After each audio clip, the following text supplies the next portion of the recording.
네, 계속해서 시장 진단 이어가겠습니다. 김학균 신영증권 리서치센터장 나와 계십니다. 어서 오십시오. 네, 안녕하십니까? 네, 센터장님, 미국 대선 저희가 앞에서 많이 다루긴 했는데 트럼프 트레이드와 해리스 트레이드가 키워드가 되고 있는데 앞으로 대선 전까지 이런 분위기 계속 이어진다고 봐야 될까요? 아무래도 지지율 변화가 나올 때마다 주식 시장은 나름의 기대를 주가에 반영할 것 같습니다. 몇 달 동안 비슷한 흐름이 이어지지 않을까 생각이 듭니다. 네, 지지율 변화가 나올 때마다 이렇게 엎치락뒤치락하는 분위기가 나올 수 있다. 해리스가 민주당 후보로 나올 가능성 높은데 해리스 수혜주 찾기도 지금 시장에서는 바쁜 것 같습니다. 네. 그 트럼프와 해리스 누가 되느냐에 따라서 산업별 영향은 어떻게 보고 계십니까? 제 생각에는 친환경에 대한 철학적 차이가 굉장히 큰 것 같고요. 이건 나름 반영할 것 같은데, 근데 우리가 트럼프 대통령이 2017년부터 이제 집권을 했을 때도 네. 상당히 좀 이례적인 인물의 집권이라고 하는 그런 평가가 많았고, 또 금융시장도 나름의 여러 가지 것들 투영했는데요. 트럼프 1기 4년 동안 가장 많이 올랐던 게 미국의 나스닥입니다. 122%. 그 실리콘밸리에 있는 그 기술 기업들이 트럼프와는 전혀 상관없죠. 오히려 정치적으로는 그 민주당을 지지하는 이제 그런 쪽이고요. 트럼프 수혜주라고 트럼프가 어떻게 보면 신재생 에너지에 대해서 적대적이지만 네. 트럼프 1기 4년 동안의 전통적인 에너지 업종 지수는 주가가 많이 떨어졌고요.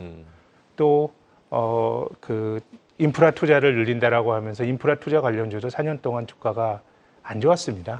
그래서 지금 여러 가지 그 기대가 나오지만 트럼프의 정책 자체가 뭔가 매치가 안 되는 것도 많지 않습니까? 예를 들어서 저금리를 유지하는데 관세를 올리고 감세를 해주고 이런 것들은 또 물가를 자극하는 거거든요. 네. 그래서 금융시장이라고 하는 게 굉장히 좀 어떻게 보면 경박하게 일단 움직이고 보는 경향이 있기 때문에 선거 전까지 저는 이런 흐름이 있을 수 있다고 보는데 그 흐름이야 특히 일반 투자가들 어떻게 따라가겠습니까? 그래서 너무 이렇게 정치적인 득실을 하기보다는 좀 기업 이익이나 좀 계산 가능한 거 중심으로 가는 게 장기적으로는 저는 좀 승률이 높은 게 아닌가 이런 말씀 드리고 싶습니다. 네, 정치적 득실보다는 밸류에이션에 좀 집중을 해봐야 된다라고 조언을 해주신 거고요.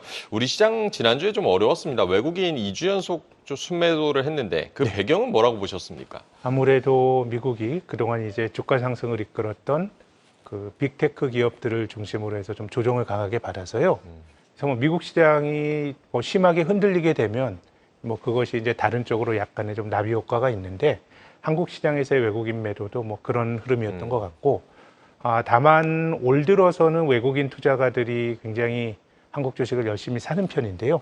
오늘도 그 2천억 원 넘게 유가증권 코스피 시장에서 사고 있거든요. 네. 그렇게 본다 그러면 연간으로는 한 20조 원 샀어요.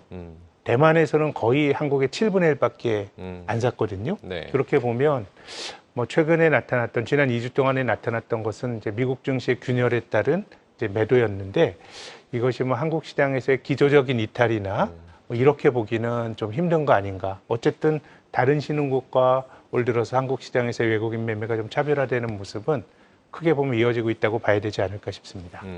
연간으로는 외국인들의 순매수가 이어지고 있고 최근 순매도가 기조적 이탈은 아니다라고 분석을 해주셨습니다. 네. 7월 들어설 때만 해도 썸머 랠리 기대감이 좀 있었는데 지수는 많이 좀 후퇴를 했고 시장이 계속 이렇게 상승 추세 이어가려면 어떤 동력 필요하다고 보십니까? 일단은 상반기까지는 기업 이익이 괜찮았거든요. 그래서 어쨌든 이익이 작년 대비 개선이 되는 그런 흐름이 당연하겠지만 이어져야 될 것 같고요. 또 두 번째는 올 들어서 외국인 투자가들이 한국 주식을 많이 샀다. 대만보다 몇 배 샀다라고 하는 거는 저는 밸류업에 대한 기대 아니면 좀 설명하기 힘들 거라고 봅니다. 이 밸류업이라고 하는 게 잘 될 수도 있고 안 될 수도 있고 논란이 굉장히 많지만 외국인 투자가들 입장에서는 우리가 없었던 일을 하기보다는 일본에서 성공적으로 했던 정책을 우리가 벤치마크하고 있거든요. 근데 일본 시장이 최근 10년 동안 올랐는데 외국인들이 여기 편승을 못했습니다. 계속 팔다가 작년과 올해 일본 주가가 많이 오른 다음에 뒤늦게 편승을 했기 때문에 어쨌든 밸류업에 대한 불씨를 살려나가는 게 중요할 것 같고, 근데 오늘 금융주들 많이 올라가고 하는 거는 또 밸류업에 대한 기대가 투영이 되는 거니까요. 네. 이제 밸류업에 대한 기대가 조금 더 강화되는 게 우리 주가 오를 수 있는 요인인 것 같고, 한 가지 이제 마지막으로 말씀드리고 싶은 것은 중국 경기 부양인데요. 상반기에는 중국 경기도 좋았습니다. 네. 근데 이제 경기 회복의 강도가 너무 약하고 벌써 경기가 조금 이제 둔화될 조짐을 보이니까 또 금리도 낮추고 여러 가지 정책들을 쓰고 있거든요. 그래서 제 생각에는 중국 경기가 지금은 생각보다 안 좋은 거는 인정해야 될 것 같고, 다만 거기에 대해서 중국 당국의 여러 가지 정책들이 부양책이 나오고 있기 때문에 중국 경기가 조금 반등을 한다 그러면 제 생각에는 미국 시장이 심하게 부러지지 않는다 그러면 한국 시장은 그래도 뭐 상승 기조 자체는 이어가지 않을까, 그런 기대를 갖고 있습니다. 네, 코스피 랠리를 위해서는 기업 이익 개선, 그리고 밸류업 기대 강화, 중국 경기 회복도 중요하다는 점을 꼽아주셨고요. 지금이 어쨌든 실적 시즌이고 막상 뭐 호실적을 발표했는데도 당일 보면은 발표 당일 보면 SK하이닉스와 현대차 하락했고요. 네. 실적 기대치가 높았던 것인지 이거 어떻게 보셨습니까? 뭐 주가 자체가 현대차와 SK하이닉스는 거의 사상 최고치 부근까지 이제 가서 많이 올랐고, 또 이제 글로벌 증시와 동조화되는 모습이 좀 있었던 것 같습니다. 사실 SK하이닉스는 뭐 엔비디아 관련 주식이죠. 네. 엔비디아에 납품을 하면서 삼성전자는 제대로 못 올랐지만 SK하이닉스 주가는 압도적으로 많이 올랐으니까 엔비디아가 최근에 조정을 받은 여파가 SK하이닉스에 좀 영향을 준 것 같고요. 현대차를 비롯한 자동차 기업들의 실적은 굉장히 좋은데, 지금 지난주에 미국의 GM이라든가 이런 완성차 업체들 실적 발표가 됐거든요. 네. 굉장히 잘 나왔습니다. 근데 이제 투자자들이 좀 우려하는 거는 미국 경제가 상반기까지 좋은데 하반기에 좀 둔화가 되지 않을까라는 우려가 있고, 또 한 가지는 코로나 이후로 자동차는 만들어 파는 자동차 업체들이 주도권을 갖고 있었거든요. 근데 이제 뭔가 이제 시장이나 경쟁이 정상화되면서 이제 급하게 찾을 사람들은 많이 산 거죠. 네. 뭐 할인이나 이런 것들이 높아지지 않을까라는 우려가 있었고, 그래서 현대차뿐만 아니라 미국의 완성차 업체들도 주가가 꽤 많이 떨어졌거든요. 그래서 글로벌 좀 동조화가 중요한 영향이고, 어쨌든 그 근간이 되는 거는 주가가 상당히 많이 오른 종목이니까 가격 차원에서의 좀 기저효과도 부담으로 작용했다고 봐야 될 것 같습니다. 네. 조선주 같은 경우는 좀 분위기가 달랐는데 지난주 뭐 금요일에 HD 현대계열 조선주도 일제히 신고가 기록했습니다. 네. 서프라이즈 기록했던 자동차 섹터와 이렇게 다른 움직임 보인 이유는 뭐라고 네. 보셨습니까? 뭐 한 1년으로 보면 신고가인데 장기 추세로 보면 뭐 반도체나 자동차는 거의 사상 최고 수준이고요. 조선 업체들은 바닥에서 지금 고개를 들기 시작하는 정도고, 앞서 말씀드린 것처럼 반도체, 특히 이제 HBM을 만드는 SK하이닉스와 자동차는 미국에 연동되는 측면이 있었는데, 조선업체는 그런 것들보다는 좀 이익의 가측성이 좀 컸었고, 네. 또 한편으로 보면 어쨌든 가격 메릿이 상대적인 중장기적인 차원에서 보면 가격 측면에서 부담이 없었다라고 하는 게 좀 큰 차이인 것 같습니다. 그동안의 밸류에이션 차이가 이런 주가 흐름을 결정지었다라고 봐도 될 것 같고요. 지난주에는 뉴욕 증시에서 기술주들의 좀 변동성이 컸는데요. 이게 자연스러운 조정으로 봐야 될지 아니면 거품이 꺼진 것으로 봐야 될지 어떻게 봐야겠습니까? 참, 그거 뭐 알 수가 없죠. 예, 저는 뭐 여러 가지 기대를 많이 이미 기술주들이 반영하고 있다라고 보는 쪽인데, 뭐 이것이 설사 버블이라고 하더라도 버블이 얼마만큼 부풀어 오른 다음에 꺼질지는 사실 알 수가 없는 거거든요. 그리고 엔비디아가 고점 대비, 엔비디아가 어떻게 보면 이제 빅테크 기업을 시세를 주도하던 종목인데요. 지난 4월에도 엔비디아가 하루에 10% 떨어진 적이 있었습니다. 근데 지금 아무도 기억을 못 하잖아요. 네. 이렇게 높은 변동성은 빅테크 기업 자체가 가진 속성인데, 제 생각에는 강세장의 특징은 오를 땐 많이 오르고 조정은 조금 받는 거거든요. 이게 올라가는 강세장이잖아요. 네. 그래서 경험적으로는 빅테크 기업들이 이게 한 30% 정도 조정이 뭐 늘 그런 건 아니지만 큰 추세가 바뀌는 어떤 변곡점이 됐던 것 같거든요. 그렇게 본다 그러면 지금은 뭐 보기에 따라 버블로 볼 수도 있고요. 또 이렇게 조정 이후로 주가들이 올라가는 모습도 이제 나타났기 때문에 예단하기보다는 저는 버블 아닌가라는 의심을 많이 갖고 있는데, 앞서 말씀드린 것처럼 이게 언제 터질지를 우리 사람들이 계산할 수는 없는 거니까요. 주가 자체가 주는 시그널을 좀 주목해야 될 것 같고, 그래서 한 30% 이상 만약에 조정을 받는다 그러면 이건 큰 추세가 바뀌는 게 아닌가라는 한번 의심을 할 수 있는 중대한 변화인 것 같고, 지금 뭐 한 15% 밀려 있는데 15% 더 밀려야 이 뭐 신호를 안다 그러면 이건 너무 좀 아니란 거 아니냐는 생각하실 수 있지만, 크게 올라갔던 주가가 한번 흔들리게 되면 정말 많이 떨어집니다.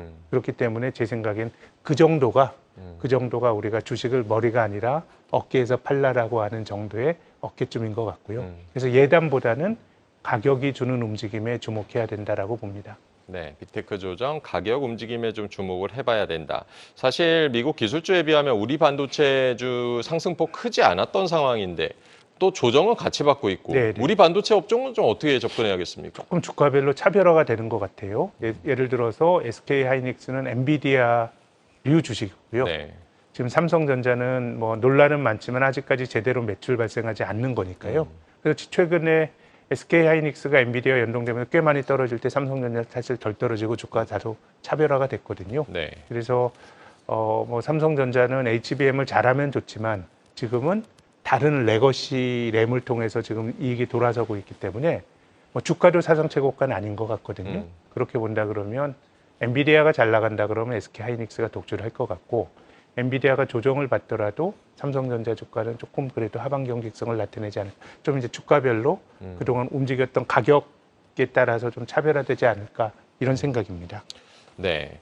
최근 미국 시장 보면 중소형주 쪽으로도 좀 관심이 옮겨가는 분위기인데요. 네. 이 순환매라고 봐야 될까요? 어떻게 보십니까? 아직은 순환매인데요. 앞서서 지금 빅테크 기업 주가가 저는 독립변인인 것 같아요.